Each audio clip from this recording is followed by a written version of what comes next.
گاڑی نہیں مل جائے ہمیں وہ مل جاتی ہے تو ہم خداوند کی شکر گزاری کرتے ہیں، اس کی حمد کرتے ہیں۔ یا کوئی اپاہج ہو، بیمار ہو، مفلوج ہو، تو جب وہ شفا پا جاتا ہے تو شفا پا کر وہ اپنے خدا کی حمد کرتا ہے، تعریف کرتا ہے، ناچتا ہے، گاتا ہے، اپنے خدا کی ثنا کرتا ہے۔ لیکن آج ہم سیکھیں گے کہ بلندیوں پر خداوند کی تعریف کرنے کا کیا مطلب ہے، کہ کیسے ہم اپنے خدا کی بلندیوں پر تعریف کر سکتے ہیں، کیسے ہم اپنے خدا کی مدح سرائی جو ہے وہ اس طرح کر سکتے ہیں جس طرح ہمارا پاک خدا پسند کرتا ہے۔ ہاللیلویا۔ تو آئے میری عزیزو، بائبل مقدس میں سے بہت سے ایسے لوگ ہیں جو ہمیں ملتے ہیں جن کو جب شفا ملے تو انہوں نے خداوند کی حمد کی۔ وہ مفلوج جو 38 برس سے بیمار تھا، ہوش کے کنارے پڑا رہتا تھا کہ کوئی مجھے آئے اور وہاں پر لے جائے تو میں شفا پا جاؤں، لیکن جب یسوع نے اسے شفا بخشی تو وہ ہیکل میں چلا گیا اور وہ یسوع کے بارے میں جانتا نہ تھا۔ اس نے کہا کہ شخص تھا، اس نے مجھے شفا دی اور میں تندرست ہو گیا۔ میرے سے بعض اوقات ایسا ہوتا ہے کہ معجزہ ہماری زندگی میں آتا ہے، شفا ہماری زندگی میں آتی ہے، لیکن ہم یسوع کو یسوع کو دعوت دیتے ہیں اور پرسنلی طور پر ہم کہتے ہیں اپنے یسوع سے کہ اے یسوع تو میری زندگی میں آ، اے یسوع میں تجھے اپنا نجات دہندہ قبول کرتا ہوں۔ تو میرے عزیزو، یہاں پر آج ہم سیکھیں گے کہ بلندیوں پر خداوند کی تعریف۔ بائبل مقدس میں کون سے ایسے لوگ ہیں جنہوں نے بلندیوں پر خداوند کی تعریف کی، جنہوں نے یہ مناسب جانا کہ کیسے ہم اپنے خدا کی تعریف جو ہے اس کے برابر کسی اور کی تعریف نہ کریں۔ تو میری عزیزو، بائبل مقدس میں جب ہم پڑھتے ہیں تو بائبل مقدس کچھ ایسے لوگوں کے بارے میں بیان کرتی ہے جنہوں نے خدا کی حمد کو ہمیشہ اول ترجیح دی۔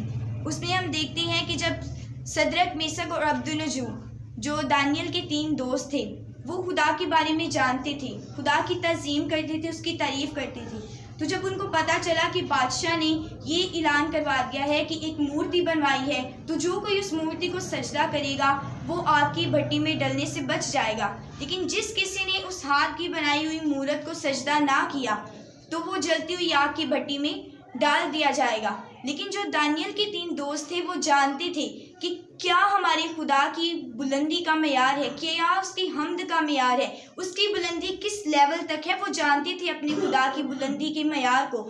اس لیے انہوں نے کیا کیا، انہوں نے یہ سنا، سب کچھ دیکھا، تو جب بربط بجے، ستار بجے، ہر طرح کا ساز بجا تو انہوں نے پھر بھی سجدہ نہ کیا۔ انہوں نے کہا کہ ہم نے اس کو سجدہ نہیں کرنا۔ جب بادشاہ کو اس بارے میں پتہ چلا تو اس نے کیا کیا، اس نے کہا کہ ان کو بلاؤ، کیا واقعی انہوں نے سجدہ نہیں کیا؟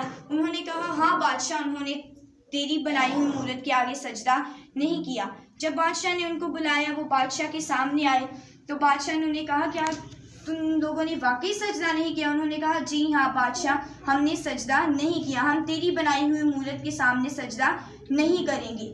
تو انہوں نے اپنے خدا کی بلندی کا معیار جو تھا وہ قائم رکھا۔ انہوں نے کہا کہ ہم خداوند خدا کے سوا کسی اور چیز کو سجدہ نہ کریں گے، کیونکہ زبور 94 اس کی آیت نمبر 4 میں لکھا ہوا ہے، کیونکہ خداوند بزرگ اور نہایت ستائش کے لائق ہے، وہ سب معبودوں سے زیادہ تعظیم کے لائق ہے۔ وہ جانتے تھے کہ ہاتھ کی بنائی ہوئی چیز کے سامنے سجدہ کرنا خداوند کو ہرگز ناپسند ہے، اور وہ اپنے خدا کی شان کے برابر کسی اور کو نہیں کرنا چاہتے تھے۔ اس طرح انہوں نے اپنے خدا کی بلندی کے معیار کو، خدا کی تعریف کے معیار کو اسی لیول پر رکھا جہاں پر خداوند کی بلندی کا معیار تھا۔ انہوں نے کسی اور کو بھی، کسی اور چیز کو بھی شریک نہ کیا۔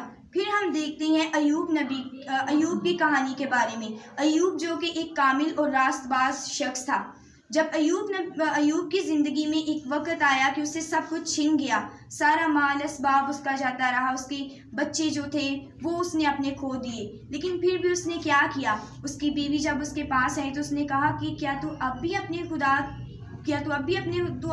کی تکفیر کر اور مر جا، کیا تو اب بھی اس کی راستے پر ہی قائم رہے گا، اس کی تکفیر کر اور مر جا۔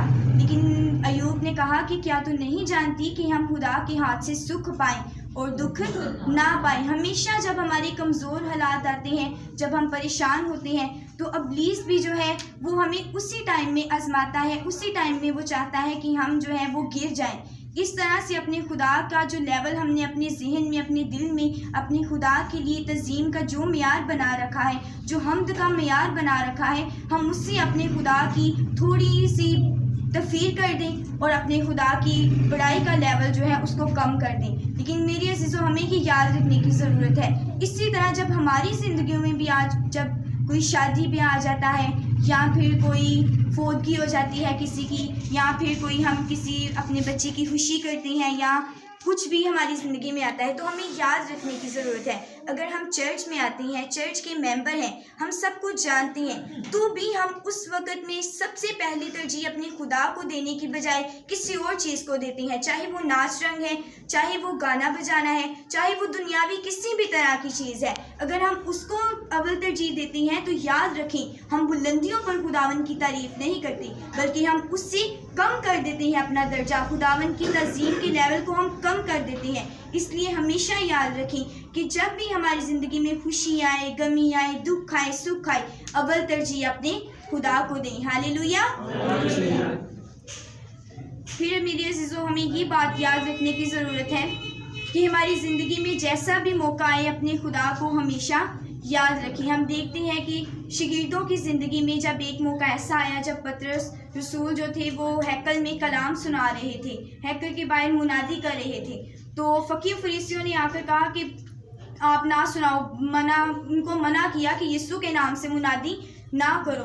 تو انہوں نے کیا کیا, وہ جانتے تھے کہ ہمیں کیا کرنا ہے. انہوں نے خدا کی بات کو, یسوع کی بات کو اپنے دل میں رکھ لیا ہوا تھا, جو یسوع نے ان سے کہا تھا کہ جاؤ اور سب قوموں کو شاگرد بناؤ اور ان کو باپ اور بیٹے اور روح القدس کے نام سے بپتسمہ دو. وہ جانتے تھے یسوع کے حکم کو کہ یسوع نے ہمیں کیا کرنے کے لیے کہا ہے, ہمیں کس لیے چنا ہے. نہ ہی وہ ڈرے, نہ ہی وہ خوف زدہ ہوئے, بلکہ انہوں نے اپنے خدا کی حمد کے معیار کو, اپنے خدا کی بلندی کی, اس بلندی پر خداوند کی تعریف کے معیار میں کسی اور چیز کو شامل نہ کیا. نہ ہی دنیا کی رسم و رواج سے ڈرے, نہ ہی ان فقیوں فریسیوں سے ڈرے, کیونکہ وہ بھی عالم تھے, روشنی رکھتے تھے, لیکن ایسی روشنی نہیں جو یسوع کی تھی, بلکہ وہ روشنی رکھتے تھے جو کہ ان کے اپنے بس علم سے تھی. وہ موسیٰ کی شریعت تک رہ چکے تھے, لیکن یسوع نے آگے آ کر موسیٰ کی شریعت کو بھی پورا کیا, شریعت کو بھی پورا کیا, اور آگے سے آ کر کلام کو بڑھایا.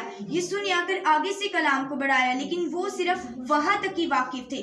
تو جب انہوں نے منع کیا کہ یسوع نام کی منادی نہیں کرنی, تو یہ شاگردوں نے کہا کہ کیا ہم تمہارا کہا مانیں اور خدا کا کہا نہ مانیں. جب انہوں نے ایسا کہا تو انہوں نے ان کو چھوڑ دیا, انہوں نے کہا ان کو جانے دو. تو میرے عزیزو ہمیں یہ یاد رکھنا ہے کہ ہمیشہ اپنے خداوند کی تعریف جو ہے وہ بلندیوں پر کرنی ہے, چاہے ہم اسکول میں ہوں, کالج میں ہوں, چاہے ہم اپنی جاب پر ہوں, چاہے ہم سڑک پر چل رہے ہوں. ہمیں کسی بھی ٹائم ایسا موقع آ سکتا ہے جب ہمیں موقع ملتا ہے کہ ہم یا اپنے خدا کی تفخیر کریں یا پھر ہم اپنے خدا کی تعظیم کریں. تو میرے عزیزو ہمیں یاد رکھنے کی ضرورت ہے کہ ہمیشہ بلندی پر تعریف خدا ہی کی کرنی ہے, ہمیشہ بلندی پر اپنے خدا ہی کا نام لینا ہے. جس طرح یشوع نے کہا کہ اب رہی میرے اور میرے گھرانے کی بات, تو ہم تو خداوند اپنے خدا ہی کا نام لیں گے. اس طرح آج ہمیں بھی کہنے کی ضرورت ہے کہ اب رہی میری اور میرے گھرانے کی بات, ہم تو خداوند اپنے خدا ہی کا